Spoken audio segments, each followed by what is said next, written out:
నమస్తే welcome to BCN news నా పేరు మానస ముందుగా ముఖ్యాంశాలు వల్లభనేని వంశీ ఒక వ్యవస్థీకృత నేరస్తుడన్న మంత్రి నిమ్మల జగన్ ట్వీట్ ఆయన నేర స్వభావాన్ని చాటుతోందని వ్యాఖ్య కక్ష సాధింపులు అధికార దుర్వినియోగం వైసీపీ నేతలకే సాధ్యం చేసిన తప్పు నుంచి ఎవరూ తప్పించుకోలేరన్న దెందులూరు ఎమ్మెల్యే చింతమనేని వల్లభనేని వంశీ అరెస్టులో ఖచ్చితంగా కుట్రకోణం దాగి ఉంది వైసీపీ లీగల్ సెల్ అధ్యక్షుడు మనోహర్ రెడ్డి ఆరోపణలు గోవింద నామస్మరణతో మార్మోగ్న కోనసీమ తిరుమల వాడపల్లి వెంకన్న దర్శనానికి పోటెత్తిన భక్తజనం గన్నవరం మాజీ ఎమ్మెల్యే వల్లభనేని వంశీ ఓ వ్యవస్థీకృత నేరస్తుడని మంత్రి నిమ్మల రామానాయుడు అన్నారు. అలాంటి నేరస్తుడిని సమర్థిస్తూ వైసీపీ అధినేత జగన్ ట్వీట్ చేయడం ఆయన నేర స్వభావాన్ని చాటుతోందని విమర్శించారు. మహిళలు, దళితులు అంటే జగన్ కు చిన్న చూపు ఉందని, వారికంటే వంశీ లాంటి రౌడీలు జగన్ కు ఎక్కువయ్యారని ప్రశ్నించారు. దళిత యువకుడిని బెదిరించి సాక్ష్యాలను తారుమారు చేయడానికి వంశీ కుట్ర పన్నారని, ఇంతగా బరితెగించిన వ్యక్తిని జగన్ ఎలా సమర్థిస్తారని నిలదీశారు. టీడీపీ రాష్ట్ర అధ్యక్షుడు పల్లా శ్రీనివాసరావు మాట్లాడుతూ రాష్ట్రంలో రెడ్ బుక్ రాజ్యాంగం నడుస్తోందని జగన్ అనడం విడ్డూరంగా ఉందన్నారు. నేరగాళ్లను సమర్థిస్తున్న జగన్ నైజమేంటో బయటపడిందన్నారు. అధికారంలో లేకపోయినా దళితులను వైసీపీ టార్గెట్ చేయడం దారుణమన్నారు. జగన్మోహన్ రెడ్డి వంశీ విషయంలో చేసినటువంటి ట్వీట్ కానీ ఆ జగన్ మాటలు కానీ చూస్తూ ఉంటే ఈవేళ ఆంధ్రప్రదేశ్ రాష్ట్ర ప్రజలందరూ కూడా ప్రశ్నిస్తూ ఉన్నారు. వల్లభనేని వంశీ చేసినటువంటి అరాచకత్వం కానీ, ఆయన రౌడీయిజం కానీ, ఆయన యొక్క అరాచకత్వం పాలనని ఆ రోజుని చేసినటువంటి దాన్ని ఖండించకపోగా ఈరోజు ఆ వంశీకి ఒత్తాసు పలకడం చూస్తూ ఉంటే ఒక దొంగే ఇంకొక దొంగను ఆదరించేటువంటి సంస్కృతి, ఒక అరాచకవాదే ఇంకొక అరాచకవాదిని కౌగులించుకునేటువంటి పరిస్థితి ఈరోజు జగన్ మాటల్లో మనందరికీ కూడా కనిపిస్తున్నటువంటి పరిస్థితి. ఆ రోజు 5 సంవత్సరాల పాలనలో అంబేద్కర్ రాజ్యాంగం కాదు రాజారెడ్డి రాజ్యాంగం అంటూ 5 సంవత్సరాల నీ అరాచక పాలనను ఆంధ్రప్రదేశ్ రాష్ట్ర ప్రజలందరూ కూడా చూసినటువంటి పరిస్థితి. ఈరోజు సాక్షుల గురించి మీరు మాట్లాడుతూ ఉన్నారు. సాక్షుల్ని బెదిరించడం కానీ, సాక్షుల్ని వాళ్ళు చెప్పిన దాన్ని తారుమారు చేయడం కానీ, నేరాన్ని ఎదుటి వారి మీద పెట్టేటువంటి నీ గుణం ఈరోజు కాదు గతం నుంచి కూడా చూస్తూ ఉన్నాం. జగన్మోహన్ రెడ్డి నీ కేసుల్లో కూడా ఈ రకమైనటువంటి పరిస్థితి మనందరం కూడా చూస్తాం. నేరస్తుల్ని బెదిరించడం, నేరస్తుల్ని ఎవరైతే వాళ్ళు చెప్పినటువంటి వాంగ్మూలాల్ని తారుమారు చేయడం, సాక్షుల్ని చంపడం, ఇవన్నీ కూడా నీ కేసుల్లో కూడా, ఒక వల్లభనేని వంశీ కేసే కాదు జగన్మోహన్ రెడ్డి కేసుల్లో కూడా ఇది జరుగుతున్నటువంటి పరిస్థితి మనందరం కూడా చూస్తున్నటువంటి స్థితి. ఏదైతే నేరం చేసి ఆ నేరం నుండి తప్పించుకోవడానికి ఇంకొక నేరం చేసినటువంటి వల్లభనేని వంశీ యొక్క విధానాన్ని నువ్వు ఖండించడం అని అతనికి ఒత్తాసు పలకడం అని అంటే ఈరోజు రాష్ట్ర ప్రజలందరూ కూడా అసహించుకునేటువంటి పరిస్థితి. ఈరోజు జగన్మోహన్ రెడ్డిని సూటిగా అడుగుతూ ఉన్నాం. ఎవరైతే ఆ రోజు ఆఫీస్ మీద దాడి చేసినటువంటి వారి మీద ఎవరైతే కేసు పెట్టారో, ఆ యొక్క సాక్షి ఎవరైతే ఆ రోజు దళిత బిడ్డ ఎవరైతే ఉన్నారో వాళ్ళని చంపుతానని వాళ్ళని బెదిరించి వంశీ కారులోనే కోర్టు దగ్గరికి తీసుకొచ్చి దొంగ సాక్ష్యం చెప్పడం ఎంతవరకు సమర్థనీయం? ఈవేళ జగన్మోహన్ రెడ్డి సమాధానం చెప్పవలసినటువంటి అవసరం ఉంది. ఒక దళిత బిడ్డను కిడ్నాప్ చేసి విశాఖపట్నంలో వంశీ ఆధీనంలో పెట్టుకుంటే ఎందుకు ఖండించలేకపోతూ ఉన్నావో ఈరోజు జగన్మోహన్ రెడ్డి సమాధానం చెప్పవలసినటువంటి అవసరం ఉంది. తెలుగుదేశం పార్టీ కార్యాలయాలంటే మేము దేవాలయాలుగా భావిస్తాం. అలాంటి దేవాలయాల మీద దాడి చేస్తే ఆ రోజు ఉన్నటువంటి ప్రభుత్వం ఏమీ పట్టించుకోకుండా తిరిగి తెలుగుదేశం పార్టీ నాయకుల మీదే కేసు పెట్టినటువంటి తీరు, అదొక జంగిల్ రాజ్య పరిపాలనలాగా. అందుకే తెలియజేస్తున్నాం, ఈరోజు ప్రజాస్వామ్యం నడుస్తుంది, జనరాజ్యం నడుస్తుంది. ప్రజాస్వామ్యంలో చట్టం తన పని తాను చేసుకునే విధంగా ఈరోజు పరిపాలన చంద్రబాబు గారి నాయకత్వంలో సాగుతుంది.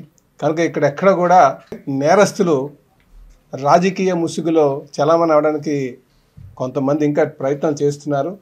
వాళ్ళందరినీ కూడా ఖచ్చితంగా దీనివల్ల ప్రజాస్వామ్యం చాలా విఘాతం.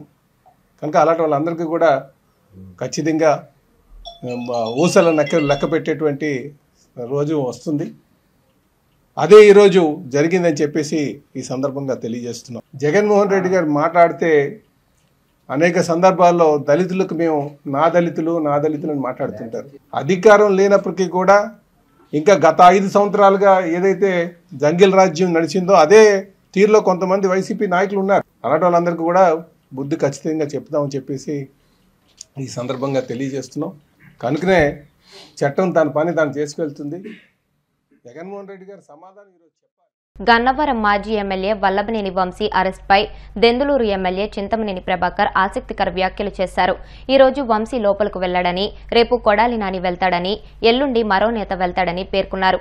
గన్నవరంతో పాటు గుడివాడ, మచిలీపట్నం ఇలా అనేక నియోజకవర్గాల్లో తప్పులు చేశారని, వారి సంగతి ఎప్పుడు తేలుస్తారని ప్రజలు అడుగుతున్నారని చెప్పారు. వంశీ తప్పు చేయకుండానే గన్నవరం టీడీపీ కార్యాలయం ధ్వంసమైందా అని చింతమనేని ప్రశ్నించారు. కొంచెం ఆలస్యం కావచ్చేమో కానీ చేసిన తప్పు నుంచి ఎవరూ తప్పించుకోలేరన్నారు. మాజీ శాసనసభ్యుడు వంశీ గారిని అరెస్ట్ చేస్తే వైఎస్ఆర్ పార్టీ వాళ్ళు అక్రమంగా వంశీ ఏ తప్పు చేయలేదు, కావాలనే కక్ష సాధింపు చర్యలో భాగంగా వంశీని అరెస్ట్ చేశారు అని మాట్లాడుతున్నారు.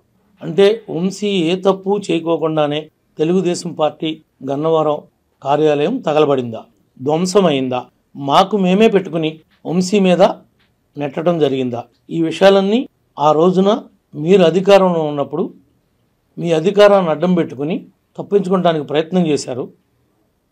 మీకు అలవాటు, ముఖ్యంగా వైఎస్ఆర్ పార్టీ నాయకులకి, కార్యకర్తలకి, వాళ్ళ మాజీ శాసనసభ్యులకి, ఇప్పుడున్న శాసనసభ్యులకి, ఇప్పుడున్నటువంటి రాష్ట్ర అధ్యక్షుడికి ఆయన స్కూల్లో నేర్చుకున్నటువంటి విద్యలే ఇవన్నీ. మీకు అక్రమ కేసులు పెట్టడం, ప్రతిపక్ష పార్టీ వాళ్ళని హౌస్ అరెస్ట్ చేయటం, బయటికి రానికపోవటం, అవసరమైతే ఎన్కౌంటర్ చేస్తాను అని చెప్పి చింతపల్లి ఫారెస్ట్లోకి తీసుకెళ్ళటం, ఇలా బెదిరించటం, కొంతమందిని భూమి మీద లేకుండా చేయటం మీకు సాధ్యపడింది.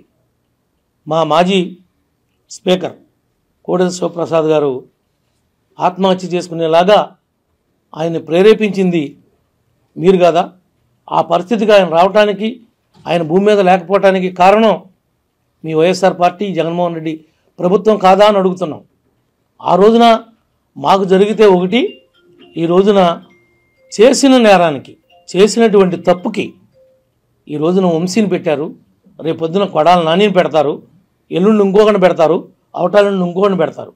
ఈ చట్టాన్ని అమలు చేసే క్రమంలో కొద్దిగా టైం డిలే కావచ్చేమో కానీ నేరం చేసిన వాడు చట్టం ముందు తప్పించుకోవటానికి వీల్లేదు.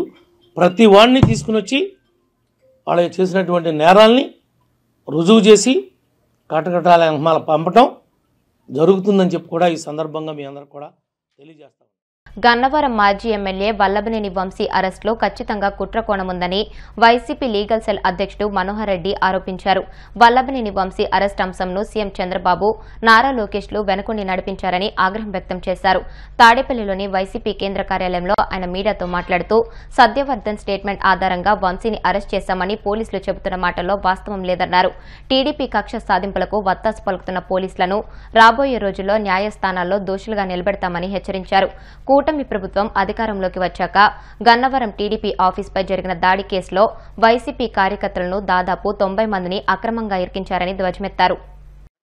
సత్యవర్ధన్ ఏది చెబితే అదే దాని ప్రకారం కేసులో సెక్షన్స్ నమోదు చేయాల్సింది పోయి ముందే వీళ్ళు ఏ సెక్షన్ల కింద నేరాన్ని మనం నమోదు చేయాలి అనే ఉద్దేశంతో ముందు సెక్షన్లుగా నమోదు చేయడం, తర్వాత non bailable sections, life imprisonment sections పెట్టి తర్వాత దాన్ని డెవలప్ చేసి సత్యవర్ధన్ వైజాగ్ నుంచి ఇక్కడికి వచ్చిన తర్వాత స్టేట్మెంట్ రికార్డ్ చేయడం 13వ తేదీ జరిగింది. 1 గంటకు 1:30 మధ్యలో విజయవాడకు వంశీ గారిని తీసుకొచ్చినట్టు చెప్తారు.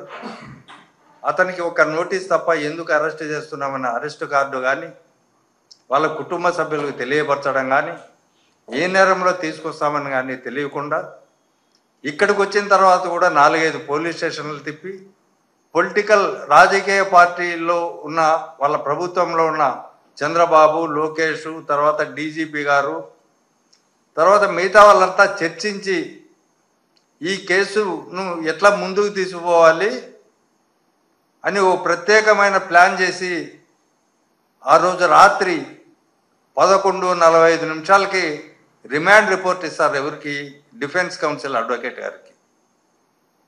ఉదయం అరెస్ట్ చేస్తారు, రాత్రి 11:45 అంటే 11:30 కోర్టుకు ప్రొడ్యూస్ చేసి 11:45 ఇచ్చి తర్వాత ఎఫ్ఐఆర్ 12 గంటలకు ఇస్తారు.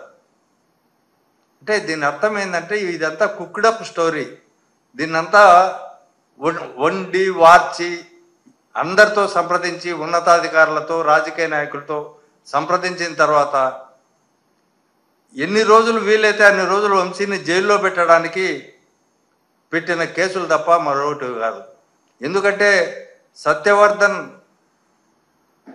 అక్కడ జడ్జి ముందరనే నాకు ఈ కేసుకు ఎలాంటి సంబంధం లేదని చెప్పిన తర్వాత కోర్టులను అపహాస్యం చేస్తూ, రాజ్యాంగాన్ని అపహాస్యం చేస్తూ, న్యాయ ప్రక్రియను కూడా పక్కతో పట్టించే పద్ధతుల్లో అతనితో మరో స్టేట్మెంటు రికార్డు చేయించి వల్లభనేని వంశీ పైన మరో కేసు పెట్టి లోపలికి పంపించే దుష్ట సాంప్రదాయానికి వీళ్ళు తెరదీసినారు.